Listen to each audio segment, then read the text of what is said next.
नमस्कार मित्रांनो, स्वागत आहे तुमचं लव गुरु या यूट्यूब चॅनलवर. मित्रांनो, व्हिडिओ आवडल्यास व्हिडिओला लाईक आणि चॅनल सबस्क्राईब नक्की करा. दोन मित्र विजय आणि रमेश चर्चा करत असतात. आज त्यांच्या चर्चेचा मूळ विषय प्रेम हा असतो. रमेश: अरे विजय, 19 वर्षाची मुलगी माझ्या प्रेमात पडली आहे. काय करू काही कळत नाही यार. माझं तर लग्न करून पोर काढण्याच वय आहे. या वयात मी तिच्या प्रेमात पडू? तू बोलतोस ते मला आज पटतंय. प्रेमात पडायला वय ही मर्यादा कधीच नसते. कोणत्याही वयाची व्यक्ती कोणत्याही वयाच्या व्यक्तीच्या प्रेमात पडू शकते. विजय: अरे मग चांगलंच आहे ना. वय ही जर तिची अडचण नसेल तर तू कशाला इतका व्यथित होतोयस? इतका विचार का करतो आहेस? रमेश: अरे पण या वयातील मुली अल्लड असतात, लहान मुलांसारख्या वागतात. विजय: नाही, मला नाही वाटत तसे. सगळ्याच तशा नसतात, काही विचाराने प्रगल्भ असतात. सारासार विचार करूनच त्यास प्रेमात पडलेल्या असतात. रमेश: तुझ्या कोणी अशी मुलगी प्रेमात पडली आहे का?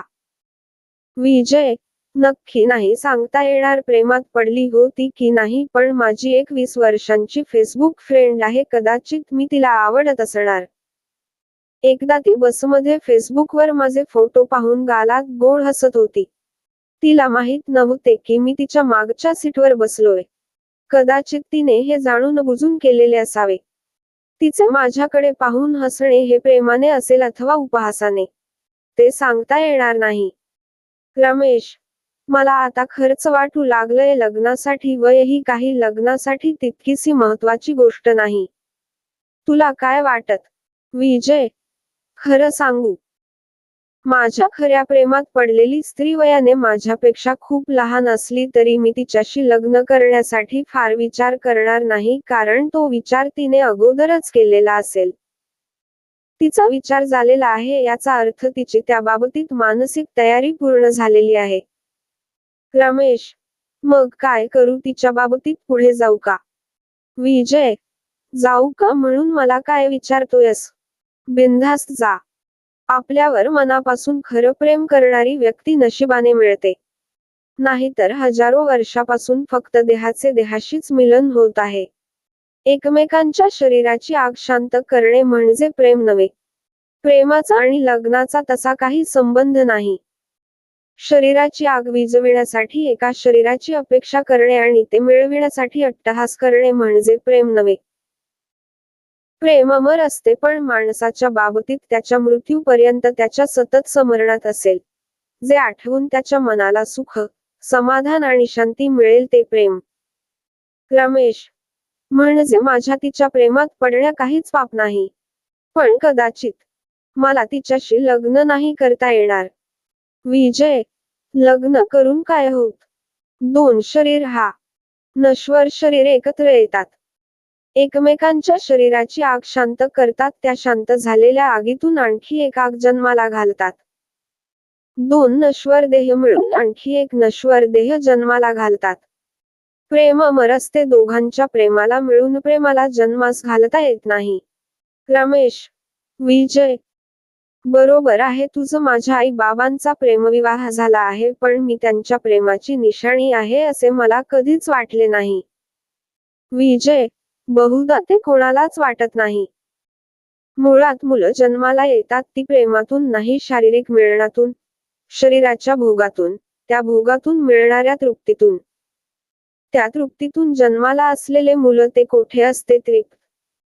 रमेश: म्हणजे तुझं स्पष्ट मत आहे का की आज आपण ज्याला प्रेम प्रेम म्हणून डोक्यावर घेतो ते प्रेम नाहीच? विजय: मी तारुण्यात असताना माझे एक मुलीवर खूप प्रेम होते. तिचेही असावे. मी कधी तिला विचारले नाही, तिने मला कधी सांगितले नाही, पण जगाला का कोणा जाणे ते कळले होते. आमच्यात घनिष्ठ मैत्री होती. तुझ्याशिवाय माझे आणि माझ्याशिवाय तिचे पानही हलत नसे. मी प्रत्येक व्हॅलेंटाईन डेला तिला सोबत घेऊन जायचो आणि एक शुभेच्छापत्र विकत घ्यायचो, पण तिला ते कधीच दिले नाही. तिनेही कधीच मला विचारले नाही ते कोणाला देणार.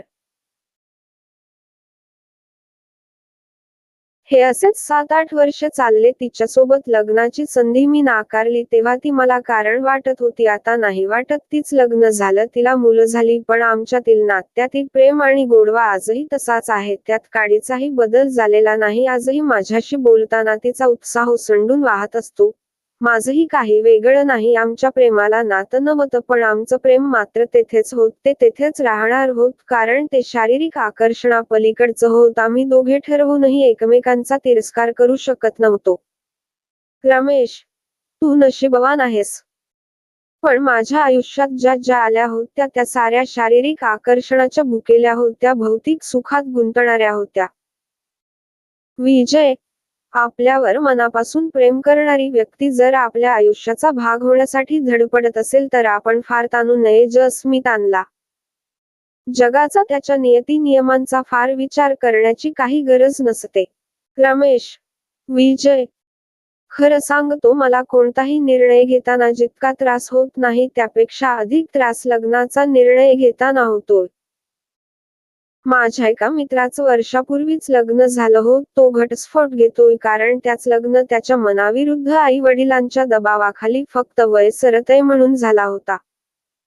हे असे होण्यापेक्षा प्रेमात होऊन लग्न केलेले बरे.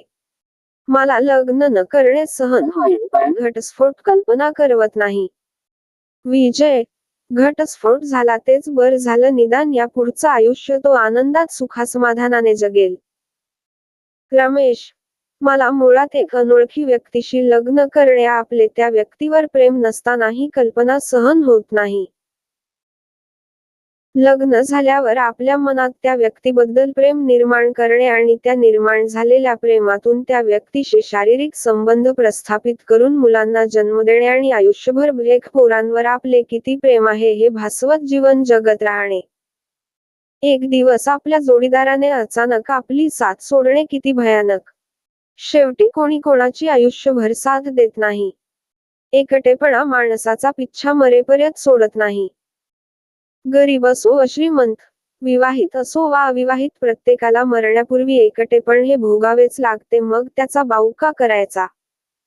विजय, तेच तर मला कळत नाही. लोक म्हणतात, लग्न कर नाही तर तुला आयुष्यभर साथ कोण देणार?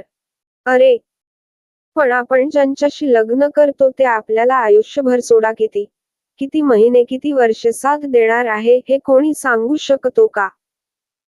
प्रेम विवाह करणार हे विवाहानंतर वर्षभरातच कुत्र्या मांजरीसारखे भांडत राहतात. पूर्वी मुलांचा विचार करून लग्ने टाकायची, पण आता तसे होताना दिसत नाही. माझ्या आई बाबांचाही प्रेमविवाह झाला होता, पण मला त्यांच्यातील प्रेम कधी दिसलं नाही, जाणवलं नाही. मग लग्नापूर्वीच त्यांचं प्रेम काय हवेत विरघळून गेलं. नवरा बायकोला झाली म्हणजे त्यांचे एकमेकांवर जीवापाड प्रेम आहे असे म्हणण्याला काही कारण नाही. प्रेमावरचा विश्वास उडालेली माणसे म्हणतात, आमचा प्रेमावर विश्वास नाही म्हणून आम्ही ठरवून विवाह केला. प्रेमावर विश्वास ठेवायला अगोदर प्रेम कळावं लागत हे यांच्या गावातच नसत. मी माझ्या आजूबाजूला शेकडो तरुण तरुणी पाहिल्या आहेत ज्यांचे एकमेकांवर 7-8 वर्षांपासून प्रेम होते. साऱ्या अणाभाका घेऊन झाल्या होत्या. तरी भौतिक कारणांचा विचार करून दोघे वेगवेगळ्या जोडीदारांसोबत संसार करत होते, पण त्या संसारात प्रेम कोठे होते? होती ती फक्त तडजोड, एका देह दुसऱ्या देहाशी केलेली. रमेश, विजय, तुला आता खर्च वाटत नाही का लग्न करावंसं? विजय, खरं सांगतो, मला माझ्या आयुष्यात लग्न ही गोष्ट कधीच इतकी महत्वाची वाटली नव्हती, कारण लग्न करून आपल्याला नष्ट होणाऱ्याच गोष्टी मिळतात. आपण त्या गोष्टींच्या प्रेमात नाही, मोहात पडतो. त्या आपल्यापासून दूर गेल्या की आपण दुःखी होतो. लग्न करायला मला आवडेल, पण कोणाशी? ज्या व्यक्तीशी आपण लग्न केल्यामुळे त्या व्यक्तीच्या आयुष्यातील एखादी पोकळी भरून निघत असेल, तिला आनंद समाधान मिळत असेल, आपल्या सोबत जगल्यामुळे तिला जगल्यासारखे वाटत असेल, आपल्या सोबत घालवलेला प्रत्येक क्षण ती मोत्यासारखा टिपत असेल. रमेश, म्हणजे तुला शरीर सुखासाठी लग्न नाही करायचंय? विजय, फक्त शरीर सुखासाठी लग्न करायचं असत तर ते मी कधीच केलं असत. मला लग्न करायचंय, पण ते पूर्णत्वासाठी कोणावरील ओझ होऊन राहण्यासाठी नाही. रमेश: म्हणजे तू तुझ्यावर प्रेम असणाऱ्या व्यक्तीसोबत लग्न करताना कोणत्याच गोष्टीचा विचार करणार नाहीस? विजय: नाही करणार. माणसाला प्रेमात पडल्यावर भौतिक गोष्टींचा विचार करण्याचा अधिकारच नसतो. प्रेमात पडल्यावर भौतिक गोष्टींचा विचार करणारे प्रेम करत नसतात, फक्त प्रेमाच नाटक करत असतात. प्रेमात होऊन लग्न करूनही दुसऱ्याच्या मिठीत विसावणारे शेकडो पाहतोय मी माझ्या भोवती आज. रमेश: मला सांग, आपल्याला जगण्यासाठी लग्नाची प्रेमाची खरंच गरज असते का? विजय: आपल्याला जगण्यासाठी लग्नाची तितकी गरज नाही, पण प्रेमाची आहे. आपल्याशी कोणतेच नाते नसतानाही काही माणसे आपल्याशी फक्त प्रेमाने जोडली गेलेली असतात. प्रेम आपण कुत्र्या मांजरीवरही करतो, पण त्यांच्याशी लग्न करत नाही. लग्न करण्यासाठी म्हणून आपण जे प्रेम करतो ते प्रेम नसते, ती एक सोय असते आपल्या शरीराची भूक भागविण्यासाठी केलेली. ती भूक संपली की ते नाटकी प्रेमही संपते क्षणात. रमेश: असं म्हणतात लग्नाच्या गाठीवर स्वर्गात जुळतात. विजय: त्या जर स्वर्गात जुळत असत्या तर आम्ही खाली पत्रिका, जात, धर्म, वय, उंची, रंग, सामाजिक स्थान, आवडी निवडी, शिक्षण जुळवत का बसतो? रमेश: आता तूच सांग बाबा. विजय: लग्नाच्या गाठी नाही, प्रेमाच्या गासाठी स्वर्गात जुळतात. लग्न काय हल्ली कोणाचे कोणाशीही होते. कोणीही कोणाच्या खऱ्या प्रेमात पडत नाही. लग्न झाल्यावर जी मुलं जन्माला येतात त्यांना ते उगाच आपली म्हणतात. त्यांचं म्हणावंस त्यांच्यात असत काय? त्यांचे शरीर पंचमहाभूतांपासून बनलेले असते. त्याच्यात असणारा आत्मा तो तरी त्यांचा कोठे असतो? तो त्याच्यात त्या परमात्म्याने भरलेला असतो.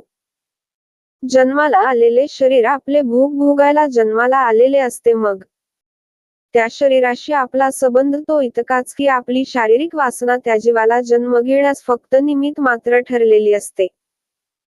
परमात्म्याने ठरविले असते तर दोन जीवांच्या मिलनाशिवायही तो जीवास जन्माला घालू शकला असता. पण प्रत्येक जीवात जगण्यातील रस कायम राहावा म्हणून त्याने ही योजना केली. नश्वर देहाच्या पलीकडे जाऊन जेव्हा एखादा माणूस सर्व भौतिक सुखाचा त्याग करण्याची तयारी करून जेव्हा माणूस प्रेमात पडतो तेव्हा तो प्रेमात पडलेला असतो. आज मी सर्रास पाहतो आजच्या तरुण तरुणी निर्लज्जासारखे चारचौघात चुम्मा चाटी करत फिरत असतात. ते प्रेम नसते. आपला प्रियकर मरणाच्या दरात असताना, ती लग्न झालेले नसतानाही त्याच्या उशाशी बसलेली असते आणि तो बरा झाल्यानंतरही त्याच्या आयुष्याची शाश्वती नसताना त्याच्याशी लग्न करते. हे खरे प्रेम. पण जग आज या अशा प्रेमाची दाखल घेत नाही. नाहीतर काही प्रेमात होऊन लग्न करतात आणि मग इतरांसमोर एकमेकांची दूषणे गात बसतात. प्रेमात पडलं तर आपल्या प्रेमात पडण्याची जगणे दखल घ्यायला हवी. तशी ती जगणे घेतली तर ते खरे प्रेम. नाहीतर कथ मांजरी जे करतात तेच आपण करतो आणि त्याला उगाच प्रेम म्हणतो. लग्न करून आपण जो देह मिळवितो तो आपल्याला किती दिवस सोबत देणार आहे हे कोणालाच माहीत नसते. आज आपण प्रेम करण्यासाठी म्हणून जो देह निवडतो त्याचेही काही वेगळे नसते. त्यामुळे आपण प्रेमात पडण्यासाठी जी व्यक्ती निवडतो तिच्यात काहीतरी खास असायलाच हवे. म्हणजे आपल्याला आपल्या आयुष्यात प्रेमात पडल्याचा पश्चाताप होत नाही. प्रेमात पडल्याचा पश्चाताप न झालेले आज जगात किती असतील? रमेश: हाताच्या बोटावर मोजण्या इतकेच असतील. विजय: आज आपण चित्रपटात, मालिकांत जे पाहतो अथवा कादंबऱ्यात जे वाचतो तो प्रेमाचा कल्पनाविलास असतो. खरे प्रेम त्याच्या फार पलीकडे असते. आपल्या डोळ्यासमोर प्रेमाचे प्रतीक म्हणून असणारे लैला मजनू वगैरे काल्पनिक पात्र आहेत. पृथ्वीराज चव्हाण आणि संयोगिता, बाजीराव मस्तानी, राधा कृष्ण ही प्रेमाची वास्तवातील उदाहरणे म्हणता येतील, पण आज आपण त्यांच्या खऱ्या प्रेमाचा आदर्श ठेवत नाही. आमच्या डोळ्यासमोर फालतू चित्रपटातील फालतू नायक आमच्या प्रेमाचे आदर्श आहेत. त्यामुळेच आज प्रेम उगाच बदनाम झालेले आहे. मुळात प्रेमात पडायला आणि प्रेम करायला एक योग्यता लागते, तीच आज अभावाने दिसते. सारेच भौतिक सुखात बरबटलेले आहेत. कोणीतरी कोणाच्या तरी फक्त आठवणीत सुखी असतो, पण जग त्याला मोहात पाडण्याचा प्रयत्न करते. लग्न म्हणजे प्रेमाचे प्रतीक नव्हे. लग्न म्हणजे प्रेमाचे फळ नव्हे. लग्न म्हणजे मोक्षाचा मार्ग नव्हे. लग्न फक्त एक माध्यम असते दोन नश्वर देहास एकत्र आणून आणखी एक नश्वर देह निर्माण करणारे. आज प्रेम करणारे एकमेकांपासून काही दिवस दूर राहिले की प्रेम हवेत विरघळून जाते. खरे प्रेम तसे नसते, ते कालातीत असते. अंतराच्या मर्यादा त्याला नसतात, ते त्या पलीकडे असते. आज भौतिक गोष्टीमुळे कित्येक लोक आपले प्रेम व्यक्त करायला घाबरत असतात. त्यामुळे खरे प्रेम सतत अंधारात राहते आणि खोटे नाटकी प्रेम खरे म्हणून जगासमोर येते. खरे प्रेम कधीच कोणाच्या अपयशाला कारणीभूत नसते. भौतिक गोष्टींचा विचार करण्यात लोक उगाच आपला वेळ वाया घालवीत असतात. भौतिक गोष्टी किती मिळविल्या तरी त्या सोबत फेथ येत नाहीत आणि त्यामुळे मिळालेली ओळख फार टिकत नाही.